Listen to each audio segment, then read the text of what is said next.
About my husband. I live in NC and I want to sue the woman my husband is cheating on me with and a friend for alienation of affection and conversation. I met my husband and dated for about a year, got engaged in 2015, married in 2016 and had a child in 2018. He lost his job in 2020 and I left 2 weeks later because I realized I never really wanted to be married, but I didn't want to be a single mother and getting married was the only way for me to have the baby I so desperately wanted. When he could no longer provide for us, there was no reason for us to stay together. My husband was a great provider when he worked. He is a good father and takes our son from Wednesday afternoon to Sunday afternoon and does everything I ask regarding our son. I left the marriage 5 months ago and had never been happier.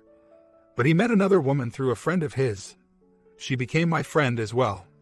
Within the last few weeks and everything has changed. I'm livid. I still check his emails and he talked to her until the wee hours of the morning, emails her all day, tells her everything. He's very short with me now. I don't know what she tells him on the phone, but it's clear she's the reason for his change. We never got physical during our separation and never talked about getting back together. But he was much nicer before he met her and I was starting to think that maybe I'd made a mistake and wanted to go back to him. I can tell he likes her a lot and I think it's because he misses me and just wants a relationship because I wouldn't give it another chance. She's told him it's too soon, she doesn't want to be a rebound, she's never dated a man with children and she wants to be married and she wants children of her own. He said he would feel like it was cheating to have sex with her before our divorce is final and he's not sure if he wants any more children even though he wants to get married again. Doesn't that mean he still has feelings for me? Doesn't that mean she is trying to take him away from me by not telling him outright to leave her alone or just walking away and ignoring him? He told me he was going out of town on a weekend that I wanted our son. But I found out he was going to be with her and pulled the plug because him going with her would be alienation of affection, right? The other thing is that I feel like he lied to me from start to finish. He always told me he liked bigger women and short hair. She has long hair and is skinny and he tells her she's beautiful. But she looks like a man. I feel like he kept me fat and bald to keep anyone else from wanting me. I also left school before we met. He said he didn't care if I didn't have a degree, but he never made time for me to go back to school. She has 4 degrees, a license, and is going to get a doctorate. I want to email her to tell her what a stupid tramp she is. He even shared a picture of her with a friend of his and was bragging about how beautiful and smart and funny she is and how she's a breath of fresh air and makes him feel good. He's stupid to believe this established woman wants him when he doesn't even have a job. All of my friends say she's ugly, so I'm not alone in thinking she's just around because she's getting old and no other man will have her. I want to call him and his friend out on Facebook. How can she call herself my friend if she's setting my husband up with another woman? How can he claim to love church and Jesus and cheat on me? All 3 are rats and they need to go down. Comments. A man will not want you if you are hovering over him, checking his emails into the wee hours to see his conversations, and cross-referencing things on Facebook to see who he is interested in. I will address a few things I noticed in your post. To me, it sounded like me throughout. This is just my perception. I am not meaning to sound harsh, just honest. And again, this is my opinion. The first issue is it sounds like you wanted to get married to have a child. When your husband could no longer provide, you left him for that same reason. However, by your own admission, he is a great father to your child and does everything for this child. If this is the case, why are you upset? It sounds like the reason you are upset is because he wants someone else. How can this upset you if the above is true? Next, regarding him keeping you fat and bald, the best thing you can do, honestly, is stop stalking his emails, focus on your child, and go to the gym. Get your hair done, grow it out. Go back to school to be able to provide for yourself and your child. This will get you in shape, give you energy and confidence, and help you rest. If you still have feelings for your husband beyond providing both genetic material and monetary and emotional support for your child, this is the best thing you can do for yourself, your child, and your husband. You have to respect yourself before expecting others to respect you. Please focus on yourself and your child and take this with a grain of salt. It's just some advice from a passerby. Good luck. OP responds. I've always checked his email and phone, so this isn't new. I want advice on how to expose my husband for being a cheating bastard. He's not that great of a father. If I drove 4 hours with our 2-year-old son to come to DC and visit my family for Easter and he didn't offer to help me drive and hasn't called to check on us at all. I sent him a text message and let him know that we'd left. He sent me a message back that said to be safe. I sent him a few pictures of our son along the way and he didn't respond until I sent him a message saying that I arrived and he told me to enjoy my Easter weekend. I'm sure they're together now. My only joy is that he'd have to sleep with her in his tiny apartment because he let me have the house. I want advice on how to sue our friend, and for criminal conversation and alienation of affection for hooking them up. He does some contracting on the side, but it doesn't pay all the bills. He needed a voice for a piece, but Anne was congested and couldn't, so she asked the tramp. The tramp contacted my husband and did the recording for him, and he started asking Anne about her. Anne sent her the pertinent info and he started talking to her. In later emails it pretty much came out that he thought Anne never really cared for me and Anne wants to see him happy. So she knew exactly what she was doing when she got them into contact with one another. Anne has pretended to be my friend since my husband and I got together. I don't see how she could betray me like this. I want advice on how to sue this tramp for alienation of affection. She doesn't even deserve to be called a woman because a woman wouldn't throw herself at a married man with a toddler. Since she is interfering in my marriage, she doesn't know what it takes to be a wife and mother if she's spent all this time focusing on her education. She's 32 and no one has seen her fit to marry and make a mother. So she has to go after an unemployed 40-year-old. Don't you think if she was so smart and beautiful that she can do better than that? I don't think I can sue him, but I can sue those two for sure. Part of me wants to expose my husband and Anne out on Facebook because we're all still friends there. The new tramp doesn't even have a Facebook because that's where he went to look for her, but Anne said she doesn't use it. I'm just baffled that he's so into someone and we haven't been separated for 6 months. He's told her he doesn't want to sleep with her, but he wants to kiss her. He didn't kiss me for a few weeks when we first started dating and play with her curly hair, and she gets more beautiful to him every single day. It's like I don't even exist to him and I'm his wife, the mother to his first and only child, and he's pushed us to the side for the first pair of tits to come along. I decided that I didn't want a divorce and I wanted to make my marriage work before I found out about this tramp. I didn't even have a chance to tell him. Now, I want him to talk about it with me and she's messing it up. I told my friend to go to his apartment to see if there is a car in the visitor spot because I just know that they are together. My husband used to love me so much. He loved me enough to write poems about me. He loved our son enough to write poems about him before he was born. Everything was perfect and wonderful then. He was still loving me up until we separated. Once we separated, he didn't mention me at all on Facebook or say that he missed me or anything. I came to my parents and he stayed in the house. He didn't say anything to me until I told him I wasn't coming back, and he begged me to bring our son back and he'd move out and let me have the house. He was more worried about seeing our son than he was me, and that hurt. He could work together with me without Anne meddling and this other woman pretending she likes him. That's the part that bites me the most. Anne knows how much I love him and she set them up. She could have told my husband that he was a married man with a child and didn't need to be sniffing out his next taste of woman so quickly. Comments. Careful what you wish for. You may get it as correct. You got exactly what you wanted. It was no longer his job to wait once you made your proclamation for divorce. Freedom is a two-way street and you took a risk and it appears to have backfired on you. Whether she is a horrible person and manipulating your STBX or his feeling for her are kind of irrelevant at the moment. He could very well be alone right now and still not wanting to be with you. He made a choice just as you did. Again, if this is actually true, grow up, own your decisions, and understand the world does not revolve around whatever you want. You're only mad because he moved on. You want advice? You have no legal basis for alienation of affection. You left your husband. Under the law, that is abandonment. You can't start wailing about how unfair it is that he met someone else after you left him. It sounds like he wants nothing to do with you anymore and he is pursuing things with the educated, beautiful 32-year-old woman you think is a tramp and isn't fit to be a wife or mother. I don't even know what that means. The absolute horror of a woman being educated. Get the divorce you wanted and bounce. OP responds, she isn't fit to be a wife or mother for the way she snaked in on my husband. She has no morals for going after a married man, and morals are key in a marriage, and while raising children, she has given him reason after reason why she isn't into him, but he still talks to her until 3 a.m. sometimes on Skype like some pathetic, lovesick puppy. One of those times was after he put our son to bed and had to be up early. He closed the door to talk to her for hours. I don't have a problem with educated women. I'd be one if he could have made time for me to go back to school while we were together. I left because of his job situation but went back to NC and changed my mind. I was going to tell him that and didn't get the chance to because he met her. I've been checking his phone records and emails since I left. He hasn't talked to another woman. Isn't a separation supposed to be a trial? A cooling off period? I'm not allowed to be hurt when it hasn't even been 6 months and he finds someone the complete opposite of me and everything that he ever told me he didn't want in a woman. It's a kick in the gut. Another thing, I didn't want a divorce. I don't think. I wanted to separate because he lost his job and couldn't provide. I would have been willing to go back sooner had he gotten a job, but something in me changed and I wanted to give it a shot. I would have had to be separated for a year to get a divorce and it's not been 6 months yet. I sincerely thought that if we separated it was just a fire under his behind to find a job ASAP. He begged me to come back when I left NC for DC with our son. He left the house willingly and told me I could stay in it. Why would I think he wants a divorce when he begged me to come back? Why would he get involved with someone without even discussing our marriage with me? He always said that the man's job was to take care of the family. He lost his job and couldn't do that any longer. Simple as that. It had nothing to do with being a sugar baby or money hungry. I'm on an infidelity forum because I feel that what he is doing goes against our vows, which he has done twice since November by being unable to care for our family and now taking up with this woman. I'm sorry that you don't see it that way. I also don't see anything wrong with a woman wanting to wait until she's married to have a child.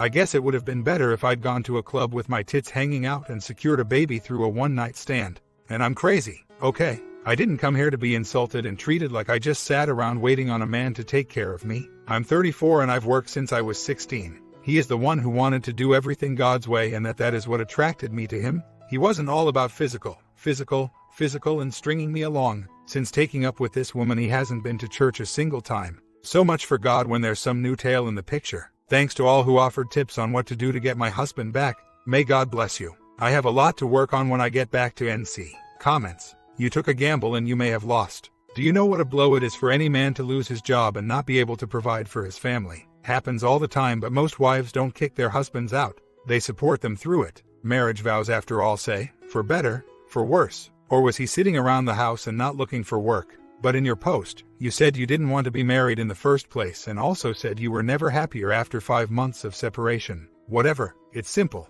Meet with him. Ask him whether he wants to come back and work on the marriage or whether he wants a divorce. If he wants a divorce, then I guess you can try suing. Let's see. Never wanted to be married. Married to have a kid. Was fine with being married as long as husband paid the bills and gave you money to spend. Left your husband when he needed you the most. Said, you've never been happier being by yourself. Husband moved on and found someone better. Now you want him back. But whatever, you wanting him back doesn't have anything to do with him maybe finding a new job. So, what redeeming qualities do you have for him to get back with you? I'm not seeing any pros for him taking you back. OP responds, I didn't snake in on a man because he was a provider and I just wanted a baby. I wanted a family. I got one. I realized that maybe I never really wanted to be married and was in it for the wrong reasons, just so I could have a baby. He lost his job. He was no longer providing for us, and that was the boost that I needed to leave. I was happy because I no longer felt like, oh, this was a mistake.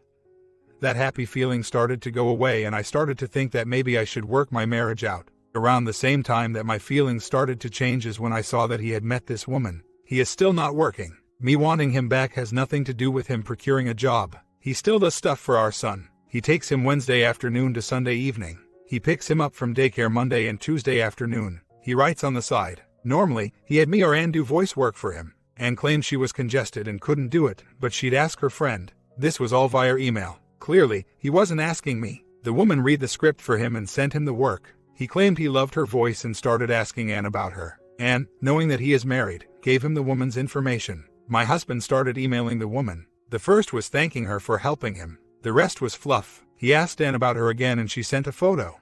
Without him asking her. He went on to Ann about how gorgeous the woman was and emailed the woman again. The conversation went from there and moved to text. When I checked the phone records, I can see that they have spoken on the phone a lot and there has been a surge in his texting. We never actually discussed divorce when I made the decision to leave, even though I did say I don't want to be married. He begged me to bring our son back and moved out the weekend before I was to come back. He won't talk about our marriage. He always says there is nothing to discuss and I made my decision and his only concern is our son. He's told this woman that he plans on divorcing me, but he has not uttered those words directly to me. Not in text, email, or person. He picks our son up from daycare and brings him to the house with very little interaction between us. Someone raised a good point that it is possible that he thought I have a boyfriend when I left, or that I am currently seeing someone. I do not. I did not. I needed space and time to think about what was going on. It breaks my heart to think of him with this other woman, and I was a bit harsh on someone I don't know. I was angry and I still am because part of me is a bit jealous of her. Yes, I googled. No, I shouldn't have, because she is darn near a perfect woman and that is enough to make anyone insecure. Athletic, degrees, travels, politics, volunteering. A well-connected family. It's all right there for me to see, and I do wonder if maybe I missed something in my husband if this woman could probably have any man she set her sights on, and she opted for an unemployed married one. And again, please stop calling me a troll. I came here for legitimate help and I've tried to answer everyone as respectfully as possible without lashing out or cursing or being rude. I just want to fix this, and I'll take whatever lumps from any of you to do so outside of accusing me of being a troll. I had been happy and I was happy mean the same thing where I live. I most definitely was relieved to no longer have the "this isn't what I thought I wanted" feeling. I didn't say I was so thrilled to have him gone that I did backflips, and I'm still thrilled that he's gone. For the people in the back who still don't get it, my feelings toward him began to change and I started to miss him and wanted to work things out. I was trying to figure out if I really missed him or missed having someone around. I didn't want to go back and forth with the I love him not. So I really tried to take my time. It was during this time that I found out about the other woman. I'm sorry I didn't keep a journal with exact dates and times to upload to show you exactly when my emotions shifted and what I was thinking in relation to how their relationship unfolded. I'm sorry I didn't just spring, oh, hey, I want you back, so bring all your stuff when you bring our kid home, as he was picking up our son. Silly me for thinking that I needed to actually formulate a plan as opposed to just dropping that on him. I will not deny that I am angry that there is someone else. I am hurt that his attitude toward me has changed. He wasn't bending at my every whim, but at least he was warmer toward me, and that shift hurts. I never asked how to manipulate him. I asked how to fix this. He will not talk to me about me, us, or the marriage. The only conversations he is willing to have with me are about our son, and those have become short in the last few weeks. You guys got any advice for this OP who got ignored? Story 2. It is a very long story to tell. I will try to condense. I had an affair. The circumstances of it make it all the worse of an action. I had been married 8 years, had 2 kids, started seeing another woman, then found out my wife was pregnant. Didn't end the affair. It continued the duration of the pregnancy. No sex, but quite emotional and kissing. Rationalized it by pointing to my wife's behavior. Controlling, manipulative, angry. She found out when the OWH pulled up to the house. She was outside with our then 2-year-old son. The affair ended in earnest a few days before he came. Like she does with most things, she attacked the problem head on. We immediately went to marriage counseling after the baby was born. Neither of us ever left the house. She allowed me in the room for the birth. The day after the birth, we were lying in the hospital bed together. She asked if everything was going to be okay. I said I didn't know. This hurt her. She still brings it up 2.5 years later. Lots of late night talks. More her yelling than talks. I had told her the O and I only kissed once. That was a lie. She pressed me on the issue. I relented and explained it had been multiple times. I was sitting with our new baby on my lap when this happened. She took him from my arms and told me I didn't deserve him. That I may have been the sperm donor, but I was no father. She and the OWH stayed in touch. He understandably was very angry with me. He told my W things that weren't true. Said he had seen messages that talked about me and his wife having sex. My wife of course believed him, but he couldn't produce any proof, because there was no sex. My wife yelled a lot. Occasionally got physical with me, night after night. I withdrew emotionally. Counseling didn't help. Counselor suggested antidepressants for my wife. She refused. Said she wasn't the one who had done anything. So why should she be the one on meds? 2.5 years later, nothing has ever gotten better. I feel abused. I can point to many real events of abuse. I don't know how to reconcile them given the hurt I gave my wife. What she has said repeatedly that she needs to heal are kind words, to be taken on dates, and for me to be transparent. I have balked at some of the requests for transparency. She has always had full control of finances. I am the only one working. Checks are direct deposit. All receipts go into the computer. I might have a few dollars in my pocket at any given time that I spend on miscellany. She wanted to know where every penny went. I told her I didn't think it was reasonable to account for every single penny of cash.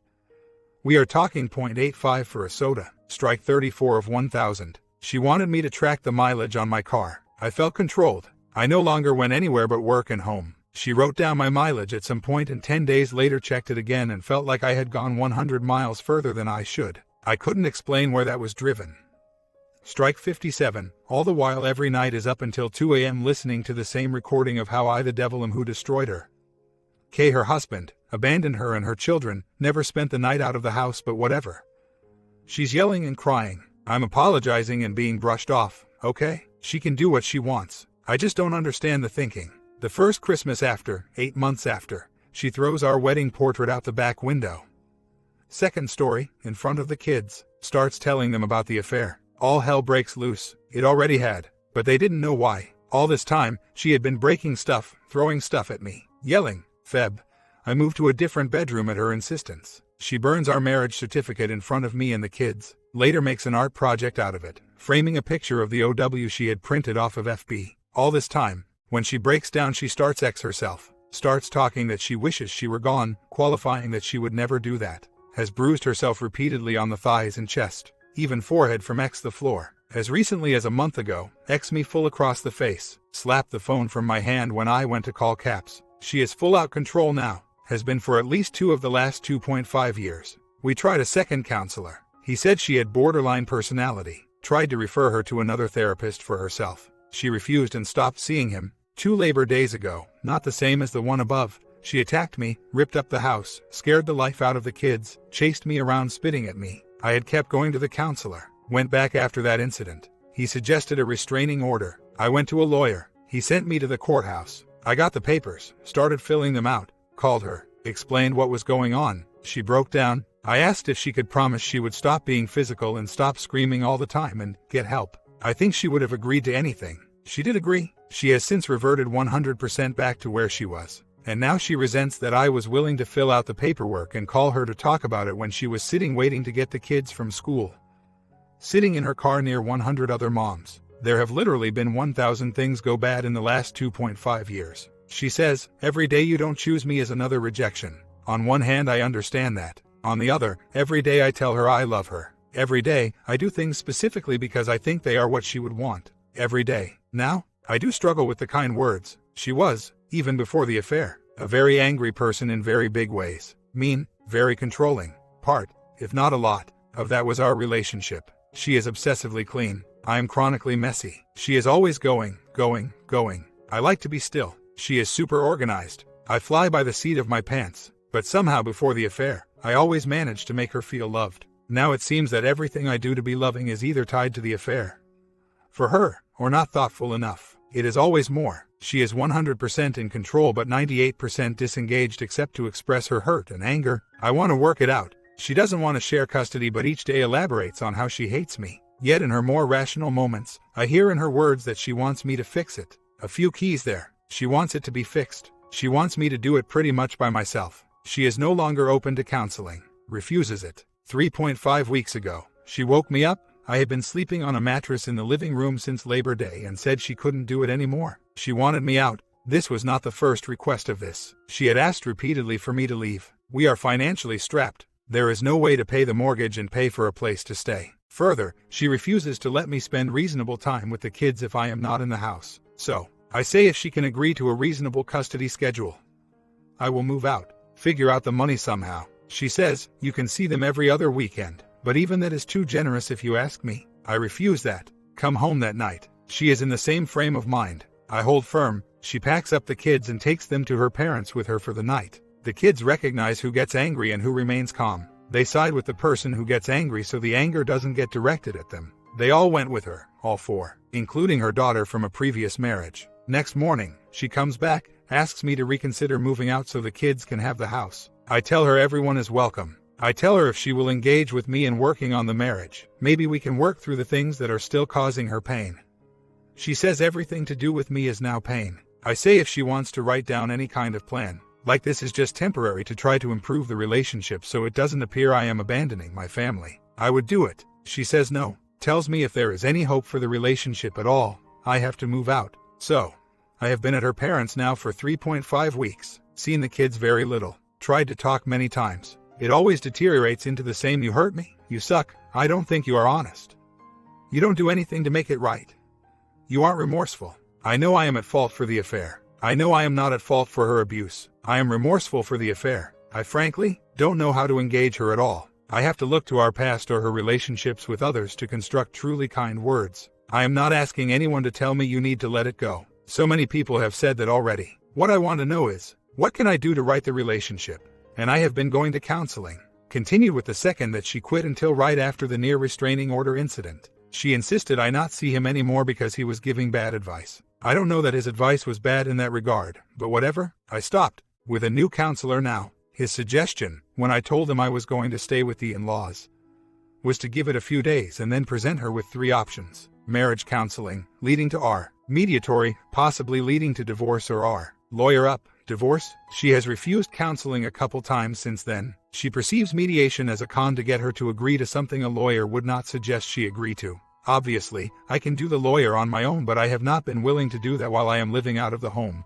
And frankly, I am scared of moving in any direction that creates permanence. I don't want to hurt her more by divorcing her. I don't like the notion that it is okay to give up on people because they have problems or make mistakes. There are good things about this woman much as there are good things about me. Even though I cheated on the same woman, she has done something strange in that she says she has given up but then doesn't actually terminate the contract. She does just enough to keep me thinking there is hope and just enough to keep me trying, even though she tells me she hasn't seen me try yet. I am an educated person. I am immature enough and immoral enough to have an affair, but otherwise I think I have a good sense of judgment, fairness, right, wrong, compassion, and justice. Conversely, she is an educated woman who claims maturity and morality as strong suits but then withholds children, thinks in black and white, throws tantrums, hurts herself, hurts me, hurts the kids, and blames it on my affair in many forms. I don't want to give up on her. I just want a path. I am feeling sad tonight, trying to figure out how to re-engage. Every conversation seems to end with W insulting me or hanging up.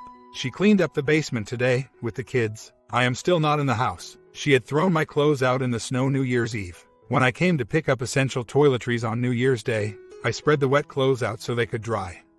In the basement, I called to talk to the kids today. 5-year-old was done talking and asked W if she wanted to talk to me. I did not request this. I was cordial, created conversation. She said it was rude of me to leave my clothes all spread out like that. I said they were wet from the snow. She said I should have dealt with them. I asked her what was different between what I did and she thought I should do. She hung up the phone. She still wants me to show her I love her, but she is not even tolerant of sane basic conversation on my part. I am feeling hopeless. Half a year later, to update the story, I have been back in the house with my wife and kids since mid-February. I think that is right. I am not sure what to believe entirely, but she tells me her parents wanted me out. Okay, I would want me out too. So, out of the generosity of her heart, she let me come back into the house. I am thankful for that. I truly am. At the same time, I will never leave my home where my kids live like that again. She can ask and demand all she wants. I love her. To me, that is now a boundary that will not be crossed by me. I am still mostly not sleeping in my own bed, except when she wants to be touched,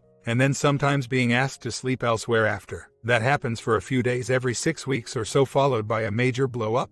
My clothes are still in the basement. I am still reporting my expected whereabouts daily, calling or texting when I leave someplace to go someplace else. I slip up on that occasionally. I may take the kids and run an errand without mentioning it to her. If she finds out, that is not good. So, I am trying to make sure that doesn't happen anymore. She still isn't getting what she wants. I am finding it harder to come up with kind words. I am somewhat resentful of bedroom time because I know after a few times, she will be satisfied and then blow up in a big way. And furthermore, tell me the only time I am remotely nice is when I have access to her body. I tell her she is misinterpreting the signals. I am affectionate when she will accept it. She seems to only accept it or indicate she would accept it when she wants a physical time. Most other times she pushes me away or says nothing as though it didn't happen. There have been a handful of blow-ups in the last 6 months. I could chart it. I don't. My actions don't seem to impact the cycle very much. But I may be misinterpreting that. This morning was difficult for me. It was back to screaming names, insults at me in front of the 5-year-old. She hit me last time she blew up.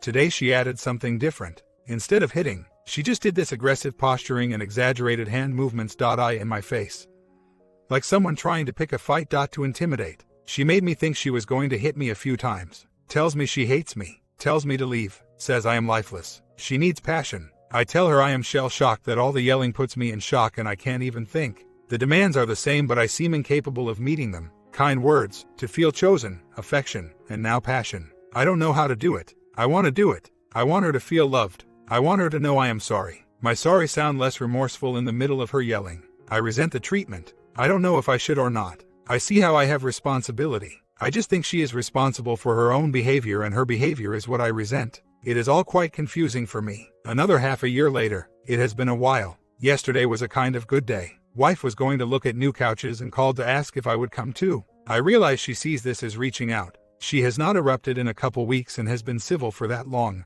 A combination of everyone in the house getting the flu and me throwing my back out a few days ago. Things have been all over the place, as I assume anyone who has read this thread from the beginning would expect. Since I last wrote, W got a part-time night job for a few months. That was good for me, being able to recover some of my own energy and recover some of the closeness to my kids by her having to give up some of the caregiving. She has since quit that job. I would have quit that job too. Now she has a new, much more flexible and promising part-time job. Holidays were rough. She tried to kick me out a week before Christmas. I refused. I came home to her changing the locks on the house. She hasn't changed the front door yet, but did the other two. I got in anyway. She never finished the front door. Not sure why. Before that, we had started getting a bit closer. That crashed to the ground when I came home from work with beer on my breath. There was a holiday party during regular business hours. I neglected to tell her about the party until she asked why I smelled like alcohol. Stupid, stupid, stupid. Rewind to D-Day. Rinse, repeat. I got some nasty bruises on my shoulder out of that. Also had my stepdaughter trying to steal my phone when I started recording what was going on. Of course, my wife backed off when I started recording anyway, so all I have is the 14-year-old being psychotic, telling me to leave and trying to steal my phone. Then a couple weeks later, nasty bruises on my chest. Have been sleeping on the couch since. Hadn't really been consistently in the marital bed for at least the last 3 years. It will be 4 years since D-Day this coming April. Still kind of in the same place. Only difference is this year I refuse to move out. I have been lurking on this board again for the last couple weeks. Anytime things get really stressful, I look here for some clarity or insight. My clothes and possessions have all been in the basement for the last 2+ years. I can't recall the last time my clothes were actually in my closet in my bedroom. I don't have a bed right now. The kids now all call it mom's room and mom's bathroom. We were talking about the grand notion of buying a new house. I said something to the effect of I like the idea of all the kids having their own bathroom attached to their bedroom so they can each be responsible for cleaning their own. My 6-year-old son asked, "Then where would you shower?" It is all normal to him now. That's more than enough of me sharing the events that have taken place lately. I feel like I sound as if I am after sympathy. I recognize that. My wife tells me I always want to be the victim. That is definitely what I have just done. Described how I have been victimized. I think I have learned a lot in the last year about things I was doing poorly as the cheater trying to help his betrayed spouse heal. I still have a hard time giving the things she asks for, kind words, affection, choosing her. I know all other marital issues must be put on hold while intensive care is given to help the betrayed heal. She hasn't healed. I feel like I can't get past myself to give her what she needs. I have been wondering lately what my kids will think of me when they are old enough to comprehend in terms of their own experience what I did. And for that matter, what their relationship with their mom will be when they are grown, given how she treats them and how she treats me. I have also been contemplating my own childhood experience with infidelity. My dad was a serial cheater, I think. I have talked to my sister about it, but my mom has been dead for more than 10 years. When she died, they were divorced. I found letters that show she was having an emotional affair with a former high school sweetheart just prior to dying. My mom wasn't married at that time, but the man was. My dad has since remarried, and I think to one of his former affair partners. Though only he and she would know. I don't have a whole lot of emotional attachment to any of it other than being a little weirded out reading a letter my mom wrote to her married affair partner that talked about wanting his hand on her breast. Maybe you shouldn't read your parents' letters after they die. Yeah, I lost my dad for the most part after the age of 12 because, I believe, he cheated on my mom and moved out when she asked him to. There was no custody agreement. He didn't see me every other weekend. He didn't see me or talk to me unless I went to see him. That's how it stayed until my mom let him move his camper back onto the property. Very rural setting. When he moved out, he lived in a camper. I guess he was fully out of the house for 3 years or so before the camper came back home. Then he was still sleeping in the camper for another year. Then he shared an apartment with my sister her freshman year of college. Then, when I left for college, he moved back in with my mom. I guess I hadn't thought all the way through that in a long time in the context of it being because of an affair. If she kicked him out when she first found out, then it took them 6 years or so to reconcile to the point that my mom was willing to share a bed with him again. But I think she tried to get past it with him in the house for a couple years before that. Or maybe she only had suspicions of what he was doing for a couple years before that. Of course, reconciliation didn't last for them. My mom finally divorced him once and for all 8 years later. Then she died 3 years after that. I never knew any of the details of why, who, or when. I really only know because my mom's sisters shared what they knew, believed with my wife. While my mom was in the hospital dying. Why would they do that, you ask? My dad had flown back from Hawaii, he was living there, to see her after she had the heart attack that killed her. Her sisters thought she wouldn't want that SOB in the same room with her. Now I am regularly regaled with stories of how I am worse than my father. Wife forgot her phone at home yesterday. I have complained periodically on here about how much she texts another man. Well, I went through the messages she had. I still think she had deleted a significant number of individual messages as conversations just don't quite make sense. Would welcome all thoughts in both saying, it is definitely cheating and saying not necessarily cheating. She just replaced her phone. I think I can get my hands on the Android and spend as much time as I like, but the iPhone, she can't know I used it. As of right now, I think she does not know I know her password. So, on to the messages I read that suggest cheating to me. I can't blame her for any of this though because I have done similar things. I don't want anyone to think I have handled my own affair well. I handled it terribly, incompetently even. I think a much healthier woman would have probably filed for divorce 4 years ago. Then again, my handling of it may have taken a much better tone if she were a healthier woman. As it is, I have been afraid in many ways for more than 5 years. As of now, I will stay around for the kids till they go to college and I will leave this house and disappear. My comment. What you guys think? You ever stayed around for the kids? Sub, bell and comment down below what you have done and see you in the next story.